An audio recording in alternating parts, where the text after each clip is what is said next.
If you've seen the unboxing of this kit or are aware of this model, you probably already know that this is a rebox or a reissue of a pretty old kit from Revell US in a Revell Germany box. Now with that, normally these kits are a bit older, and so are the molds, of course. They have been used various times. A little bit of detail can get lost, some of the mold lines can get a bit bigger than usual, and the fitment is not always optimal. Now in this case, the body had a little bit of warpage on the rear trunk area, so I just heated that up with a hairdryer or a heat gun at a low heat setting and bent it straight and kept it there until it cooled off. Once cooled off, it is already pretty nice and straight, but it did need a little bit more of a bend or straightening to be perfectly straight and up to snuff. Now this can be a bit of a dangerous thing, as you can potentially ruin the entire part by snapping it in half, so be sure that you know what you're doing and be very careful and don't overbend it all at once until it snaps. It can leave small stress fractures or marks in the plastic, but usually that isn't really all that big of a deal. With a bit of sanding, some primer and paint, it will pretty much disappear, but be careful to not overbend and snap the parts. So in the meantime, I've already glued in the rear piece of the car or the body, and I'm now moving on to the trunk spoiler as well. I'm going to permanently glue that in place with some plastic cement from Tamiya. This will sort of weld the pieces together and make sure that they don't come apart. Now I'm specifically using this glue now as the parts are unpainted. And specifically with these parts prior being a little bit warped, I want to make absolutely sure that they are super permanently welded together. And with super glue, there is still the option of the glue breaking, as that is a little bit of a brittle glue sometimes, and therefore I didn't want to use super glue for these parts, but I wanted them permanently to stay together. Now once that is setting up in the rear, I can move on to the front, specifically focusing on the hood, as that is a little bit bent as well. Same with the trunk, so a bit of heat, a little bit of bending, and playing around a couple of times with it until I was fully satisfied.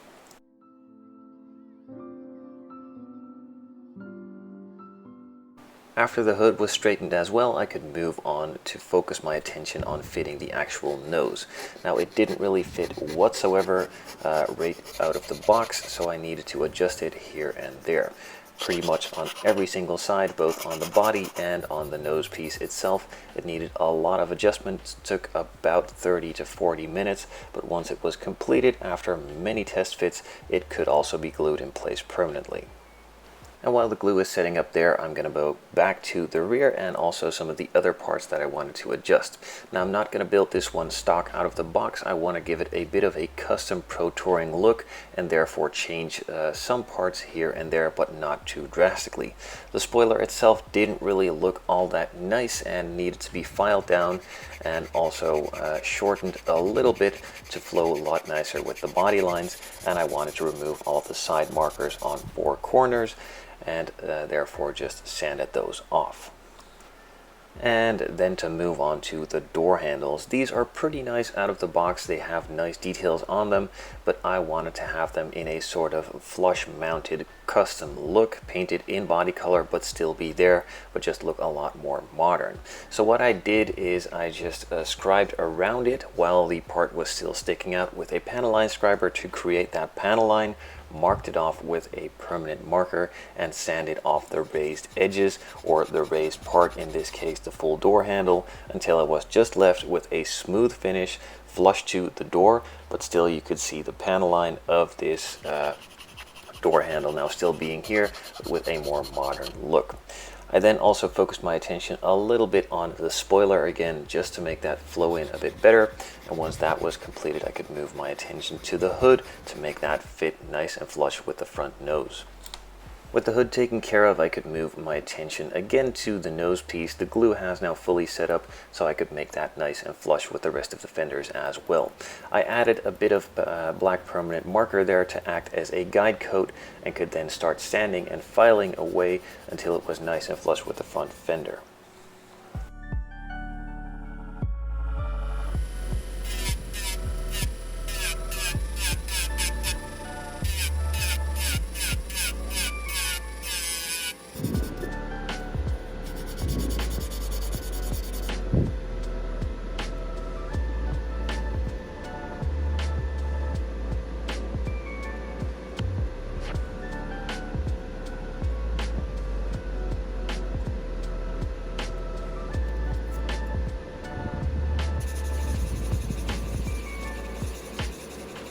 The nose piece and the front fenders now are nice and flush and have a smooth body line.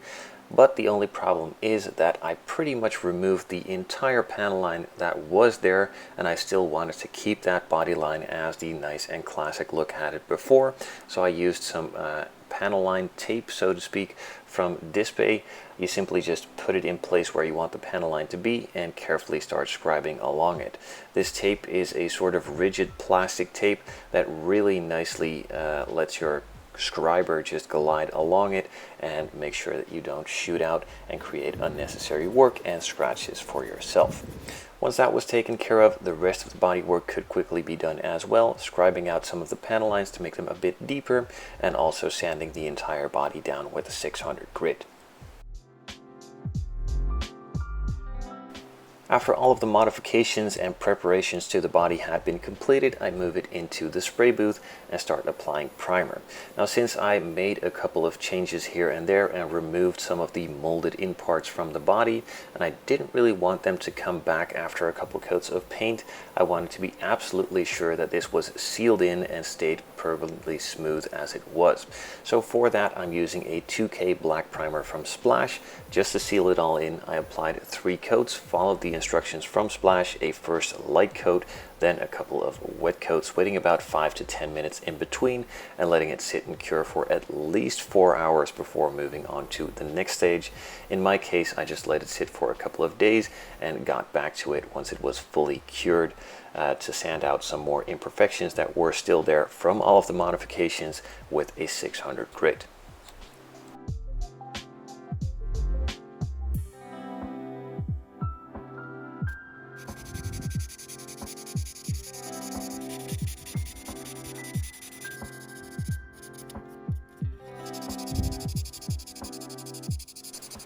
After smoothing all of that out, I moved it back into the spray booth for some more black primer. This case, just a 1K, nothing special, again from Splash, and I applied about 3 coats until I was happy with the coverage and could then let it cure again for a couple of hours before sanding it smooth and getting it ready for the paint to be applied.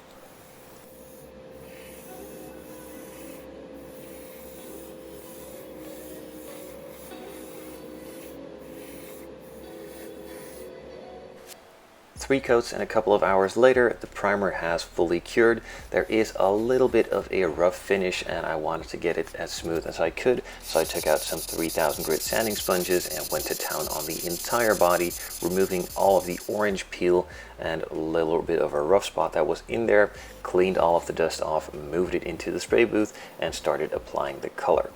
Now, the reason I'm using a black primer, I could have just used a white or a gray one, is that the color that I'm going to be applying here is a cherry red from Streetblisters, and that is recommended to be applied over a black base coat. So actually this paint comes with a bottle of black paint that you need to apply first, and then the red can go on top of that to create the desired color that you're after. Now in this case, I already used a black 2K primer and a normal black 1K primer, so I could skip the step of the normal black paint and move straight onto the cherry red. Now if I didn't use black primer, I would of course just have to use the black paint first, a couple of coats of that, and then move on to the cherry red that I'm applying right here. But in this case, I could skip that as I've already used black primer.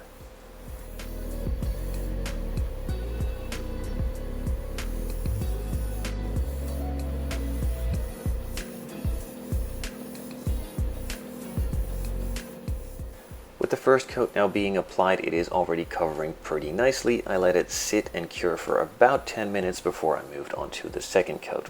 Now one thing I want to make very clear, I'm applying this color pretty heavy, and normally I wouldn't advise this, but since I used a 2K primer, the plastic is fully sealed and it shouldn't cause any problems. Now if you did not use a 2K primer, I would not recommend applying the coats this heavy.